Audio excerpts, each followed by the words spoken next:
The Thing in the Moonlight by H.P. Lovecraft and J. Chapman Misk.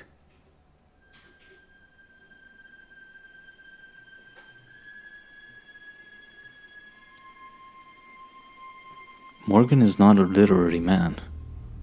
In fact, he cannot speak English with any degree of coherency. That is what makes me wonder about the words he wrote, though others have laughed.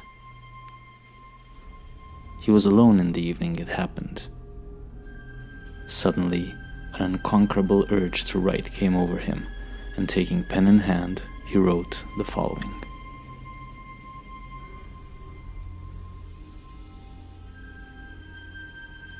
My name is Howard Phillips. I live at 66 College Street in Providence, Rhode Island. On November 24th, 1927, for I know not even what the year may be now, I fell asleep and dreamed, since when I've been unable to awaken. My dream began in a dank, reek-choked marsh that lay under a grey autumn sky, with a rugged cliff of lichen-crusted stone rising to the north. Impelled by some obscure quest, I ascended a rift or cleft in this beetling precipice, noting as I did so the black mouths of many fearsome burrows extending from both walls into the deep of the stony plateau.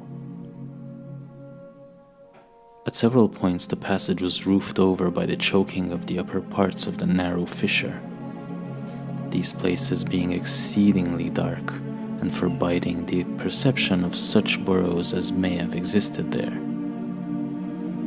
In one such dark space, I felt conscious of a singular ascension of fright, as if some subtle and bodiless emanation from the abyss were engulfing my spirit. But the blackness was too great for me to perceive the source of my alarm. At length, I emerged upon a tableland of moss-grown rock and scanty soil, lit by the faint moonlight which had replaced the expiring orb of day. Casting my eyes about, I beheld no living object, but was sensible of a very peculiar stirring far below me, amongst the whispering rushes of the pestilential swamp I had lately quitted. After walking for some distance, I encountered the rusty tracks of a street railway and the worm-eaten poles which still held the limp and saggy trolley wire. Following this line, I soon came upon a yellow vestibuled car numbered 1852, of a plain, double-truck type common from 1900 to 1910. It was unattended, but evidently ready to start, the trolley being the wire and the air brake now and then throbbing beneath the floor. I boarded it and looked faintly upon for the light switch, noting, as I did, the absence of the controller handle, which thus implied the brief absence of the motorman. Then I sat down in one of the cross seats of the vehicle. Presently I heard the swishing in the sparse grass towards the left and saw the dark forms of two men looming up in the moonlight. They had the regulation caps of a railway company, and I could not doubt but what they were conductor and motorman.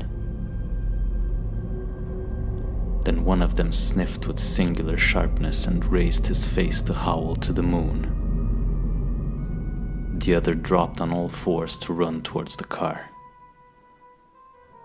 I leapt up at once and raced madly out of the car and across endless leagues of plateau till exhaustion forced me to stop.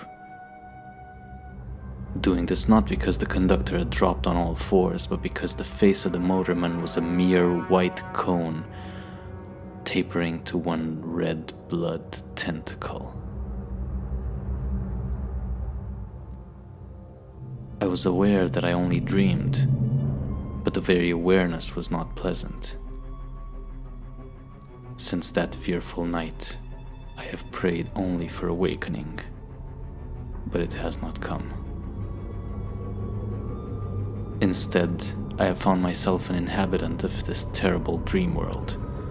The first night gave way to dawn, and I wandered aimlessly over the lonely swamplands. When night came, I still wandered, hoping for awakening, but suddenly I parted the weeds and saw before me the ancient railway car. And to one side, a cone-faced thing lifted its head and in the streaming moonlight howled strangely. It has been the same each day. Night takes me always to that place of horror. I've tried not moving with the coming of nightfall, but I must walk in my slumber, for always I awaken with the thing of dread howling before me in the pale moonlight, and I turn and flee madly. God, when will I awaken?